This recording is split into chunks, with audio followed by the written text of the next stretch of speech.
So recently, I got my hands on the MSI Claw 8 AI Plus gaming handheld, as I've been pretty interested lately in these portable devices and really intrigued by their performance capabilities. I ran a series of tests on the Claw 8 to see, how it's going to perform in modern AAA gaming, and I gotta say, I'm pretty surprised by what this thing is capable of. These handheld devices have surely come a long way, and I for one believe that over time, a good chunk of the PC gaming user base may just be using a device like this as their primary gaming device. Let's discuss all of that in this video. Hey, if you enjoy content like this, drop a like, make sure to subscribe, and smash that bell so you never miss another video.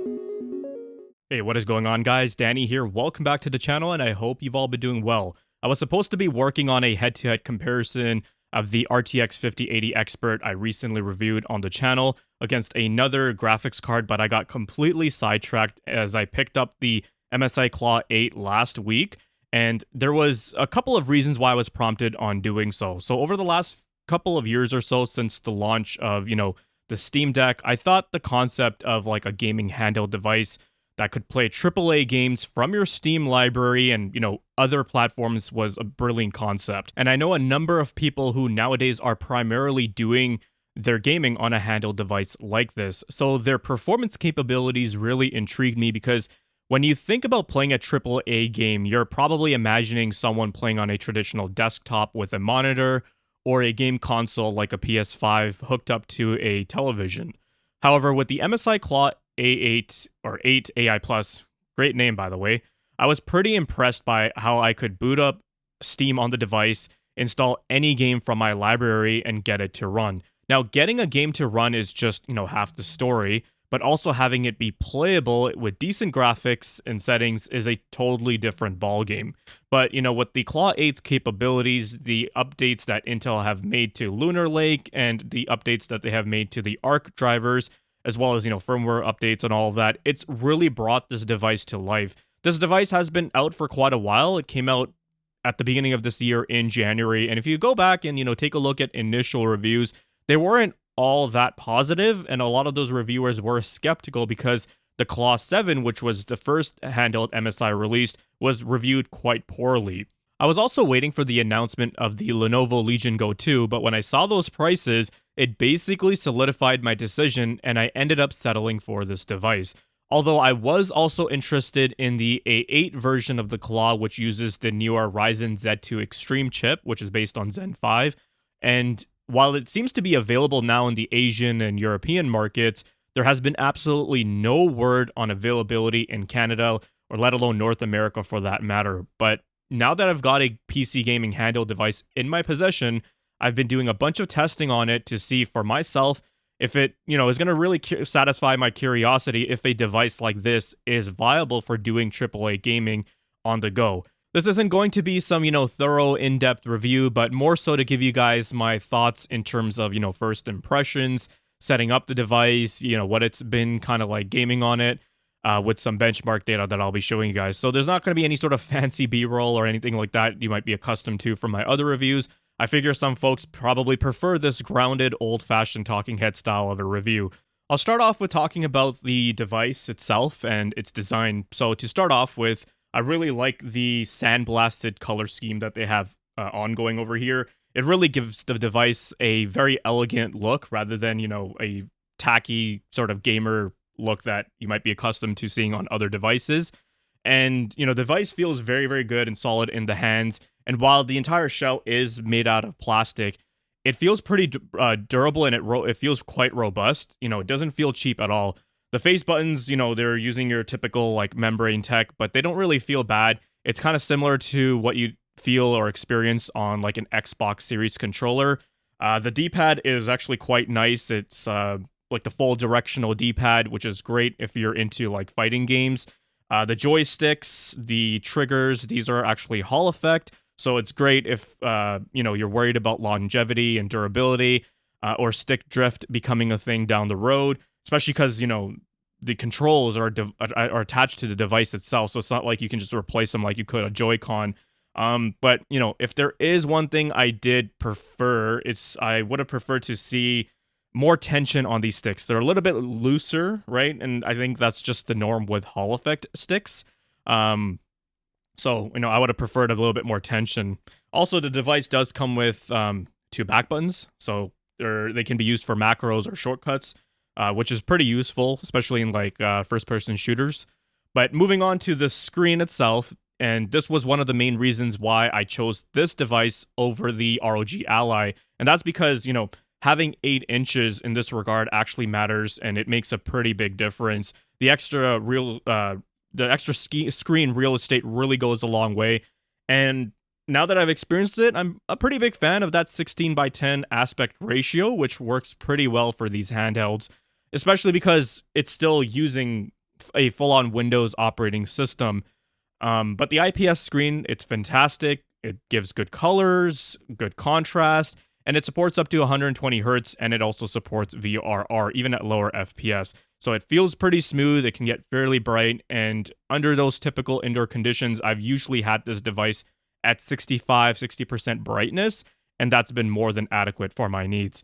It does also come with 2 2-watt speakers, and I gotta say, I wasn't really expecting much, and typically I don't even comment about onboard speakers because they're usually pretty flat. But I don't know what MSI did with these speakers, but my god, these things absolutely slap. The audio that they emit is very rich. It's very full feeling, and yeah, like I don't know what they did, but I tested speakers on like other handhelds. I tested it on the ROG when I demoed it, and even the Lenovo Legion Go. So I got a chance to try that out at one point, and yeah, the speakers sounded pretty flat, but these slap. They sound very rich and very fulfilling. They have a nice thumb to them as well. So good job, MSI, on the speakers. And then, when it comes to I/O, there's actually quite a bit going on here. So you got 2 Thunderbolt 4 ports, which really go a long way in terms of expandability. So you can plug in a USB-C hub. You could plug in, display port to USB-C and plug into monitors. So it really goes a long way in terms of expandability. You do also get a micro SD card slot and a headphone jack. If there's one thing I probably would have liked to have seen, would have been a Type A port. They've definitely got the room, so just for some kind of legacy device that you can just quickly plug in. I'll also mention that the device itself is actually pretty quiet under load. The fans could run at pretty high RPM, and they are using a fairly conservative fan curve for the default, but I did notice that they are very, very quiet and not really distracting like some other devices are. But, overall, speaking about the device itself, I really like its design. It's a very complete package. If I had to offer some suggestions for improvements, they could work a little bit on the ergonomics, a bit on the lower side, kind of giving a more curvier or something that feels a bit more akin to a controller handle. So that's what I've liked to see, if they kind of molded that into the design or the shell.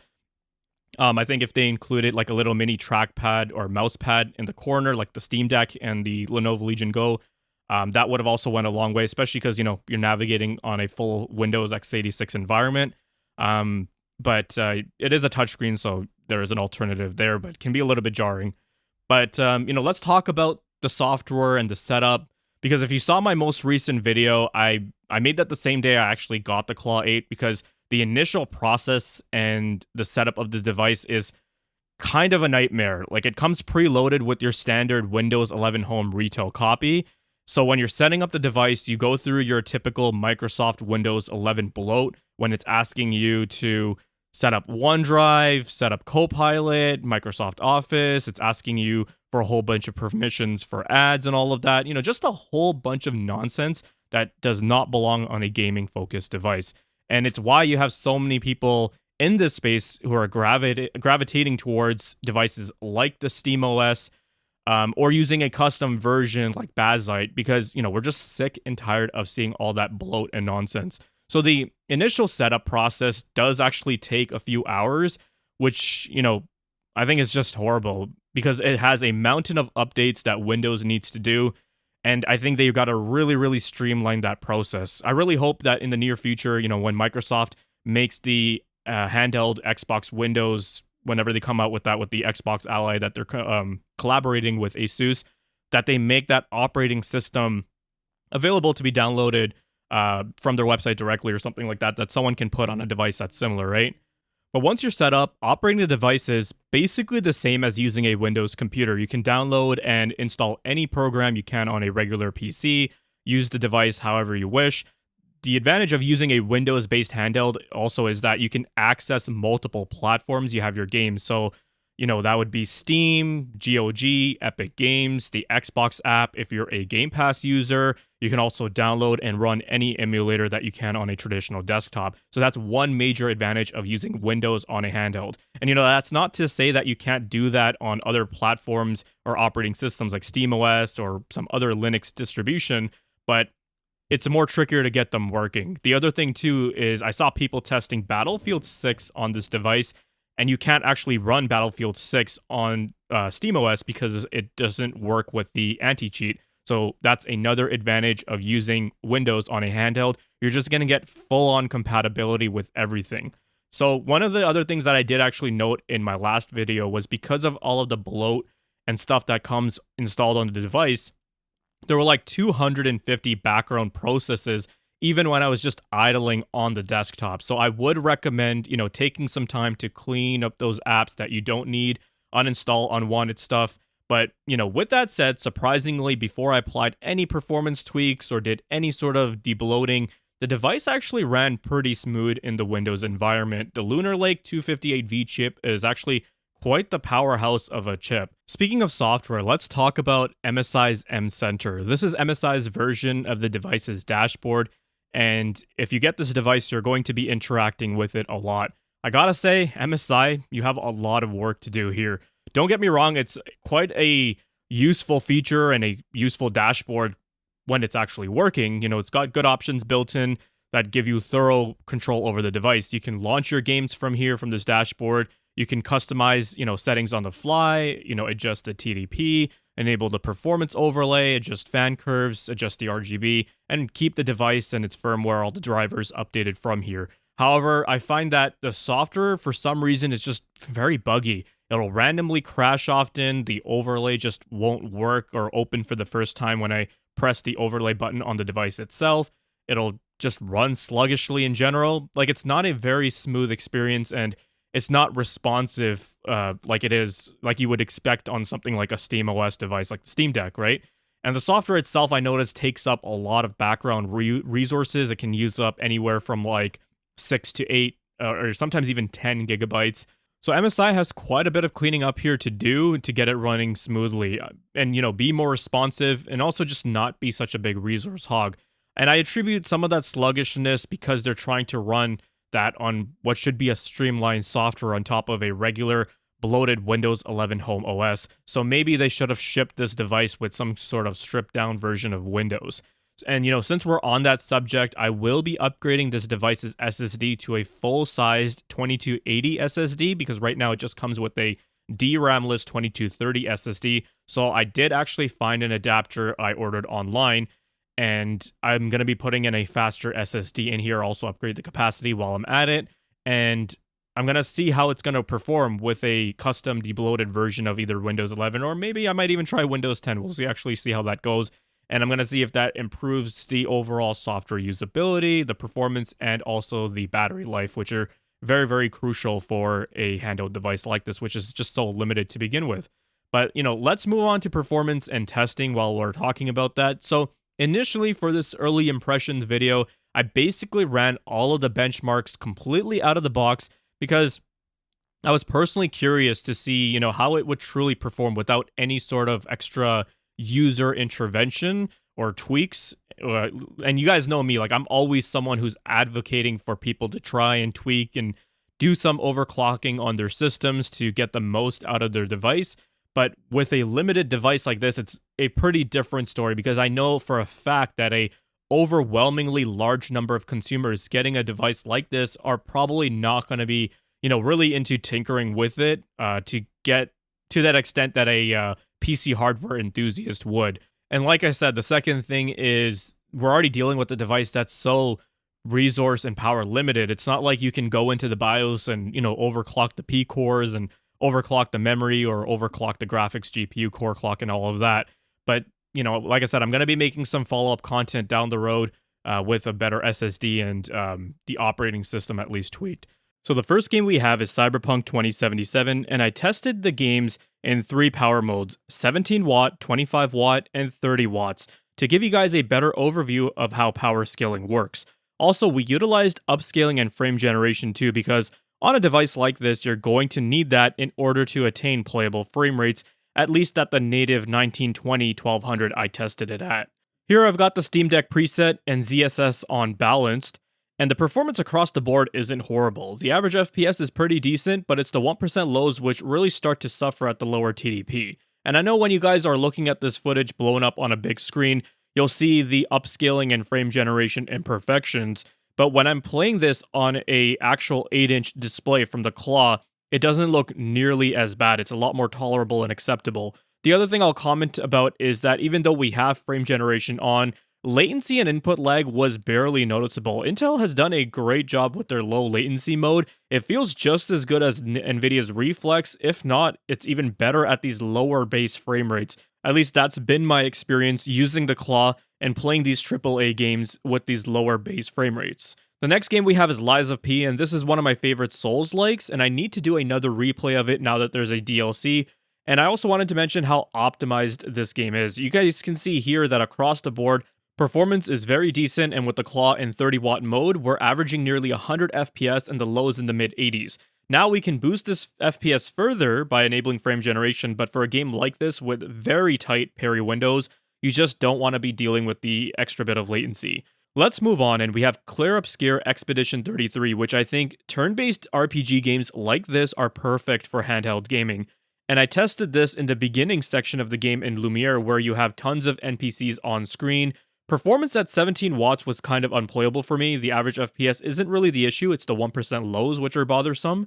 So you really need the higher 30 watt TDP mode to help alleviate that, and even then the 1% lows aren't the greatest. So I would recommend dropping the upscaling quality to something like performance mode. The next game we have is Kingdom Come Deliverance II, and this game doesn't support XeSS, but it does support FSR3, but not FSR3 frame generation. So you'll see that in this game, you really need the higher 30 watt TDP mode. There was just a lot of stuttering below that, and it was basically unplayable for me. But at that 30 watt TDP mode, the game ran totally fine, and I could easily see myself kicking it back and playing a game like this and just having some fun. The next game I tried was Hitman 3, or as it's known now, World of Assassination. This is a game I find myself coming back to every now and then to tackle missions and contracts. It's just a fun, chill game to roam around and creatively take out your targets. And despite not having any frame generation, we do have XeSS upscaling, and the game runs perfectly fine. Even in the lower 17 watt TDP mode, performance wasn't bad, but at that higher 30 watt mode, performance was very smooth.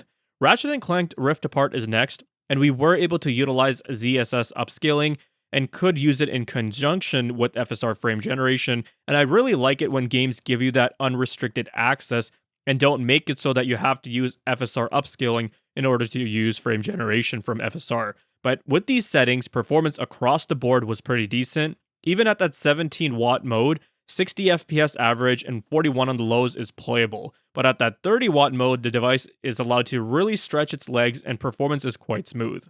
Next, we have Black Myth Wukong, which can be a pretty demanding game, but with the settings I was using, performance was surprisingly better than I had expected. I would recommend playing the game in 30 watt mode just to get the smoothest experience possible, but honestly, I was quite surprised that the Claw 8 could even run it in these states.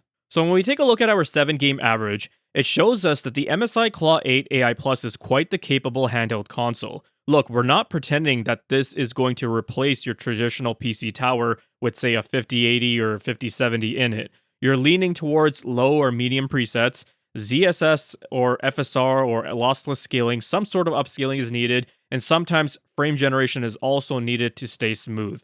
But at 8 inches with VRR, the end result is way better than it sounds on paper. The real win is access. I can boot up Steam, sync games, and pick up the exact same campaign anywhere, then dock via TB4 later on if I want to play on that big screen or just hop on my PC in general. But I will primarily be using this in portable mode, which, that flexibility is what makes AAA on a handheld feel legit now and not a gimmick, because the experience, couch, bed, coffee shop, on the train, finally feels like PC gaming without the desk attached. But let's say you're someone who's also looking to mix in some lightweight indie titles, or you're primarily gaming that way on your handheld console. There's multiple different genres out there, and I wanted to touch upon that as well. So here's Hollow Knight 2 Silksong, a very popular 2D side-scroller that came out recently.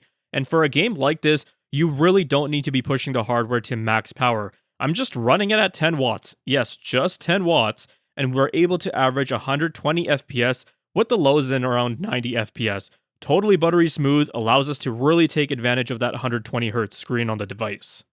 Alrighty guys, Editing Danny here. So I just wanted to actually include this clip. So, I was doing some editing and I was reviewing the footage, and I also went online and looked at gameplay footage and tests from other folks who had the Claw 8.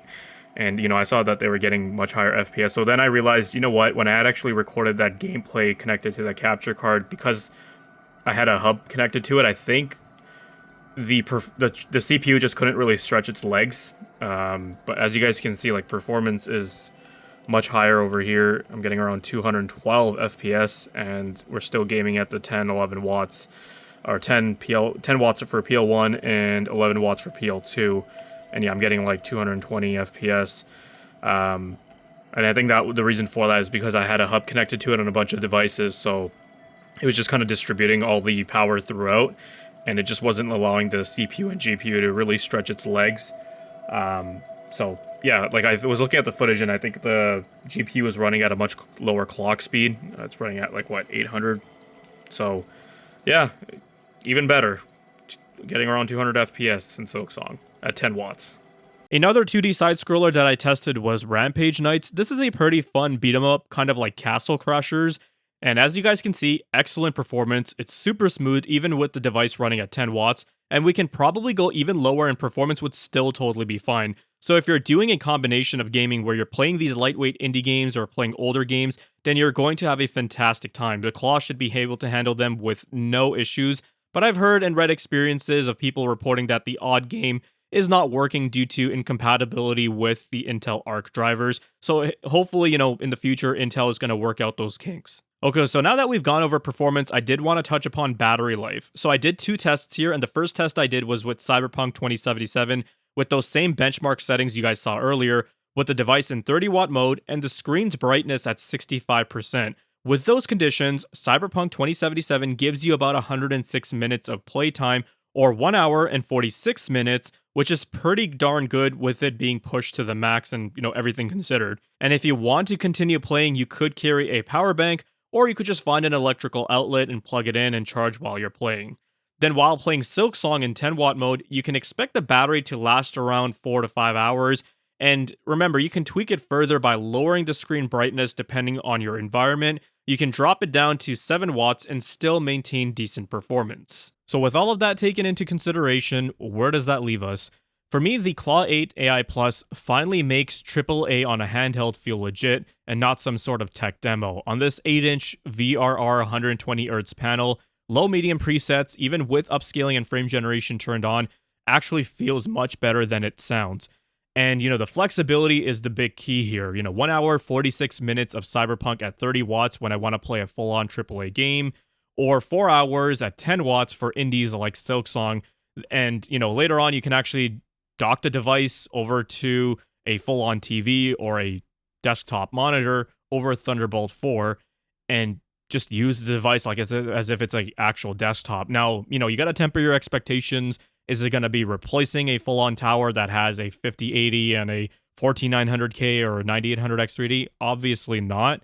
And you can think of it as an extension to one of those devices. So whether you're on the go, you're traveling a lot, you may be on a train for your commute to work, this is where the device really comes into play. The hardware is there, it has great speakers, solid ergonomics, and useful I/O. And while the software does need quite a bit of trimming and polishing, that is exactly why I'm swapping out the SSD and going to do a fresh install. It gives you that flexibility of what you can do on a full-on Windows operating system. Like I said, it's not going to replace a desktop, but think of it as an extension.